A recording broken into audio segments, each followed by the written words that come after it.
Überraschend Weise sind wir. Oh, sorry.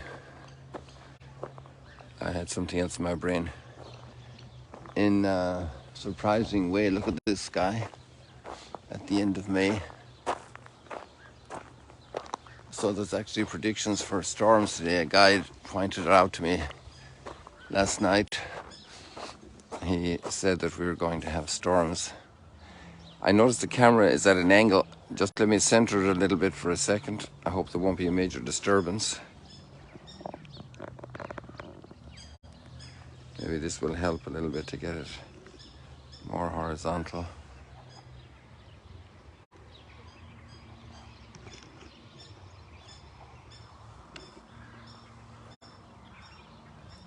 That's a little bit better, hopefully.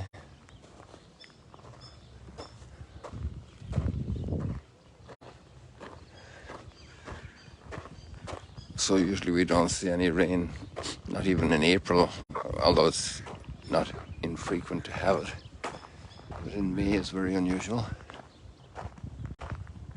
So let's see if there will really be rain or not. It's 70% prognosis. And I'm not sure if that was for tomorrow either, or today or tomorrow. So I want to take you to see the progress of the Ponciano red blossoms. That's our Pentecost colors.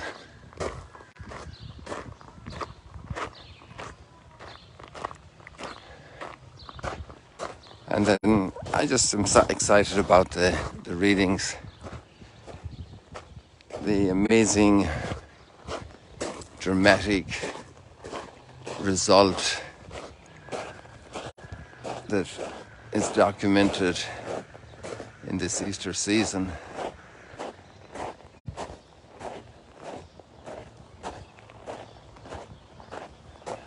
So here we've got a little bit more red coming.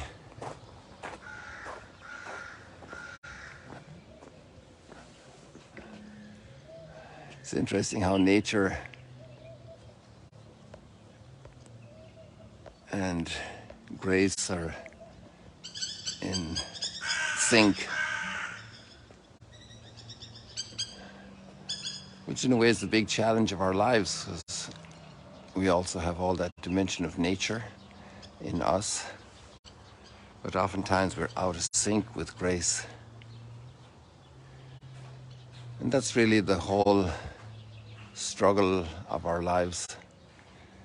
And it's not just our struggle, it's the gift of grace, and that's the Holy Spirit's work in us to have us transformed and to reach that amazing harmony, the original intended harmony of the human being that we long for.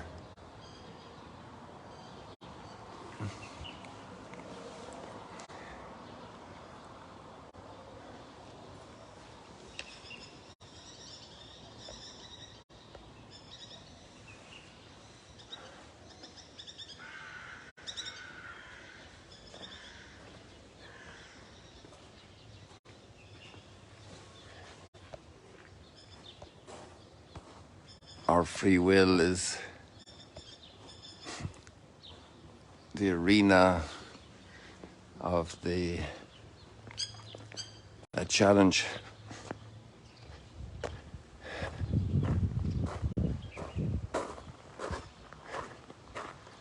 And we often rebel inside and have quite the struggle to duke an altum, to go out into the deep of the battle, be satisfied with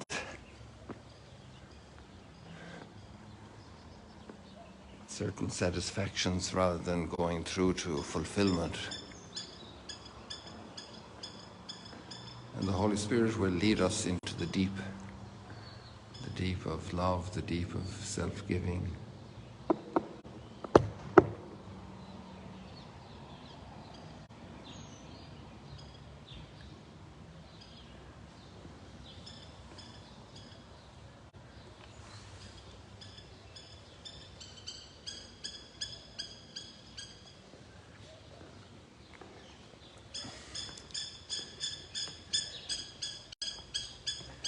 Our vocation is complete communion with God.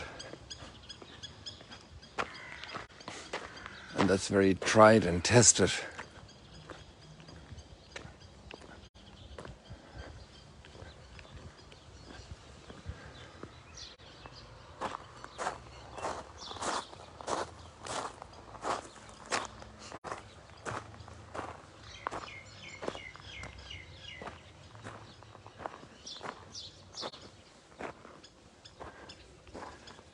We ride out tendencies to impose ourselves, to dominate, to judge, to covet, to cheat. And we end up very sad, broken, alienated. Maybe for a time we can relish that and savor that momentane victory, that Pyrrhic victory, where we seem to have had a great satisfaction, but then at the end we're empty. And we really do need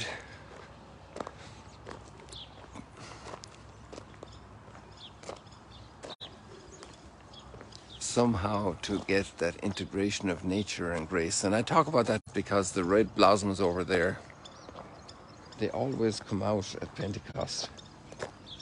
And Pentecost is a sliding date on our calendar of months: January, February, March, April, May, June. So it's rarely on the same date.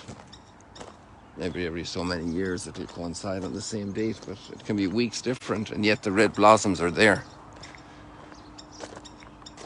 And the reason for that's very simple: that the calendar for our liturgy is not based on the months. That's why we have a sliding calendar for Easter. Sometimes it's earlier in April, sometimes it's later in April. Usually it's always in April.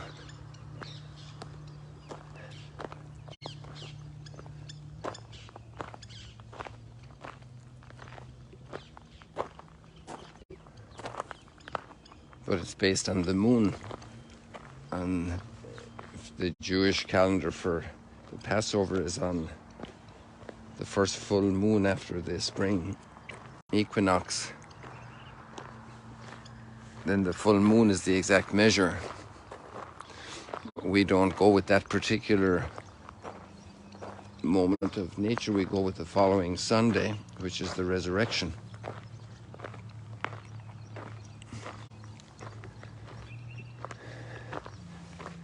But then that's also fixed there.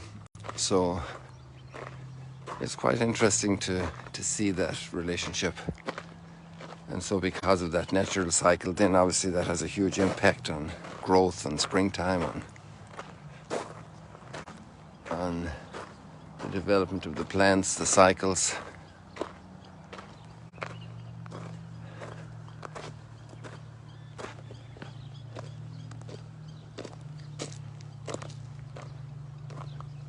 And today we see that victory of nature and grace reaching a great symbiosis in a surprising, dramatic way, because Peter is going to be crucified, and he's just been revealed that in the reading yesterday. And now he's interested in knowing John's story. Well, you mind your own business, Peter. John has his relationship with the Lord, and he will have his moment if he's going to be a martyr or not, if he will die before the second coming or not. And our curiosity about the lives of others, which in a way it's fascinating to know the stories of others, but there's also a whole domain there that's sacred that we can't mess with, we can't enter. We have to respect the mystery of God with each soul. And then we have Paul, and now he's in prison in Rome. We're at the end of the Acts of the Apostles. The Acts of the Apostles are completely taken up with, from the beginning to the end, with the birth of the church. Right after Easter, they tell the story all the way up to Peter and Paul, both in Rome. Well, the gospel passage physically is obviously a conversation in Galilee, but it's absolutely clearly about Peter's crucifixion in Rome, and even about John's passing, this last chapter, 21. And so here we see the transformation of lads from the Sea of Galilee, fishermen, and the sun came out in their lives from all the normal routine of their days, and Jesus called them to follow him, and they had all their own personal ambitions and tensions, and John wanted to call down fire and sulfur from heaven over the village in Samaria that didn't accept them. Peter denied Jesus 3 times. Paul was an enemy of the Christian community, violently attacking them, seeking to destroy them and banish them.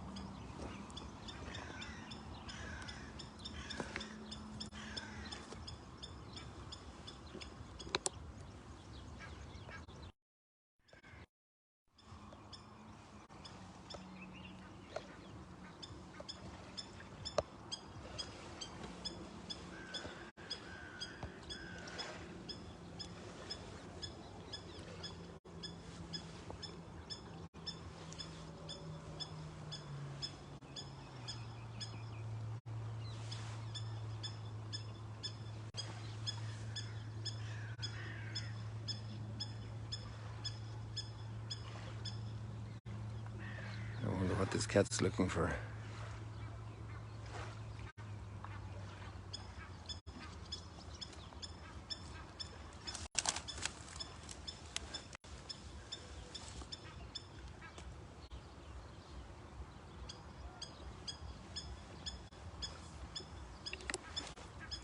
You see these guys, just very normal guys, fishermen. Paul was probably a bit more an academic.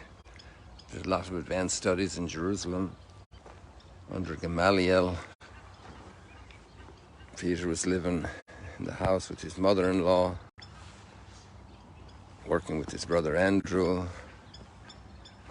James and John had their employees in the family, and they leave everything and are completely transformed to that point of transformation. And all of us are in our places.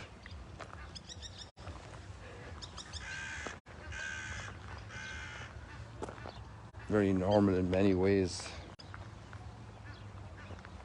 And from there we're called.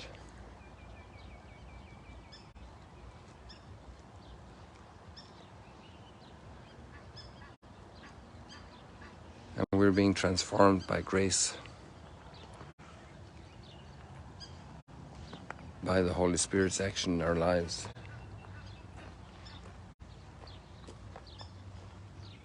The Spirit hovering over the waters.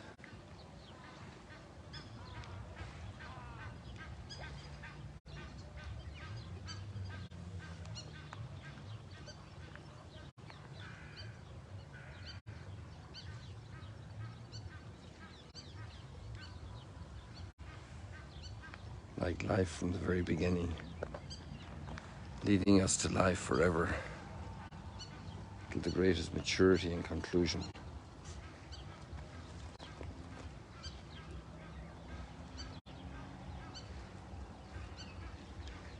And we'll finish off with this line from the Psalm today: "The just will gaze on your face, O Lord." The just will gaze on your face, O Lord.